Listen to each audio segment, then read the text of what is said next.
remember meeting Bill 21 years ago, well actually 30 years ago. I was the instructor at the New York Chiropractic College, and I heard this fellow, Dr. Bahan, was coming to campus to speak. And I had heard of the Bahan family and the legendary practice they had up in Derry, New Hampshire. So out of curiosity, I went to hear what he had to say. And when I think back, I can honestly say that Bill was probably one of the most pivotal people I've ever met in my entire life. A pivotal person is someone whom you meet, and after you meet them, your life is forever changed. The course and destiny of your life is irresistibly and irrevocably changed.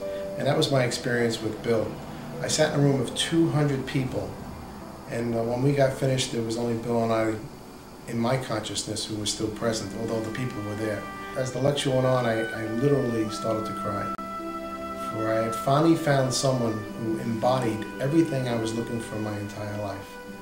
And the thing that I remember most about Bill was his sense of destiny, his sense of commission, his sense of his largeness of purpose. And he had a great sense of humor as well, and his compassionate concern for the individual. Bill was the most encompassing person I ever met. He remembered everybody's name. If he met you once and he met you three months later, he'd remember your name. And that made people feel special. And Bill saw everyone as being special. So having met Bill literally changed the course and direction of the rest of my life. And I would say thank you, Bill, for waking me up to the truth of myself, having met you.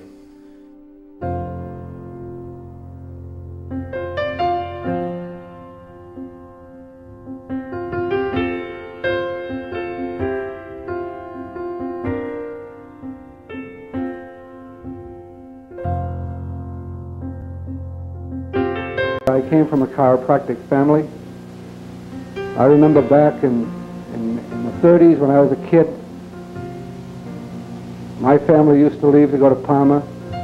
At their annual lyceum, they'd have a big sign on the back of their car, "We're on our way to CBJ." We took that right across the country. And I never had any idea of being anything else but a chiropractor. At a young age, 12, 13, I had a realization that this is what I needed to do. And consequently, I never deviated from that particular desire.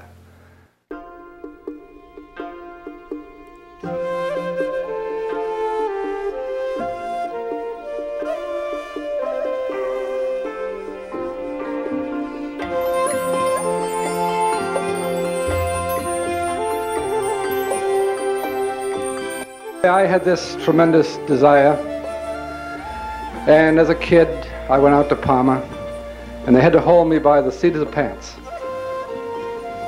to give me my diploma. I wanted to get out, get going, get serving. One needs to have a sense of destiny. If you haven't got a sense of destiny, you're kaput. You've got to have a sense of destiny.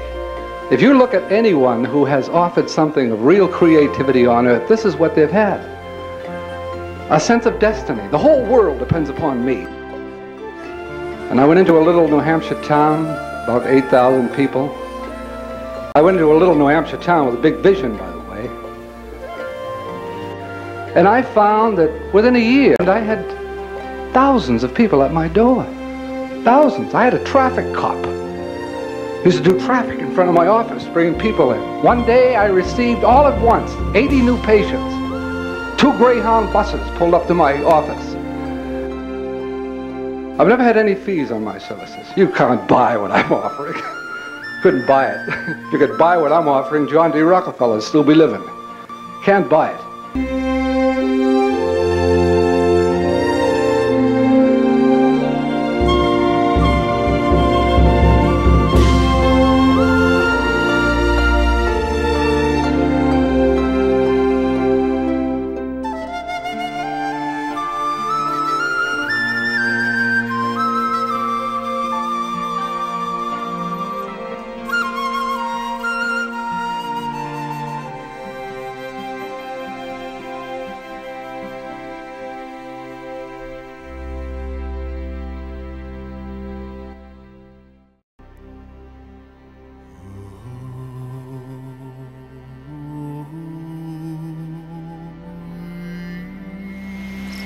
Bill Bill had a presence of passion, which would be an understatement to make. And anyone who was in his presence felt the essence and the inspiration of being who you are. You knew where he stood, and you knew what his interest was. And his interest was you as a person.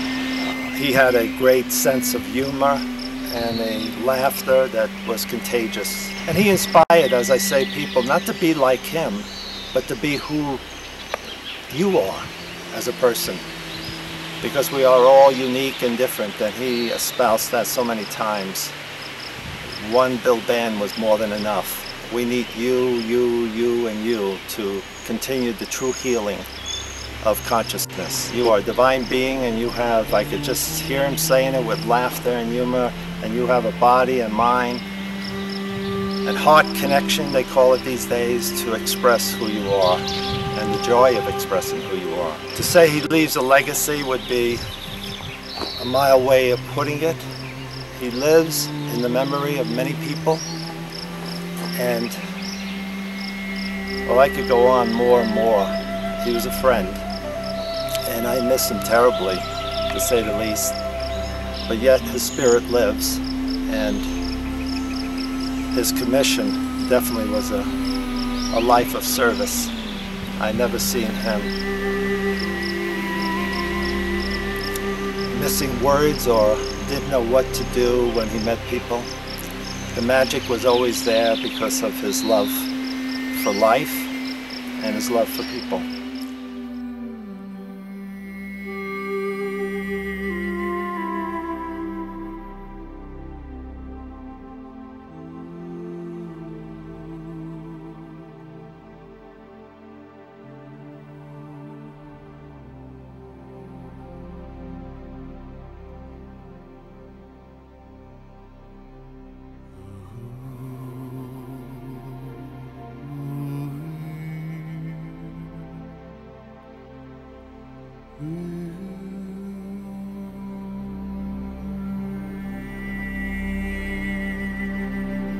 Just imagine the potential of the influence of one individual giving spiritual expression, truly.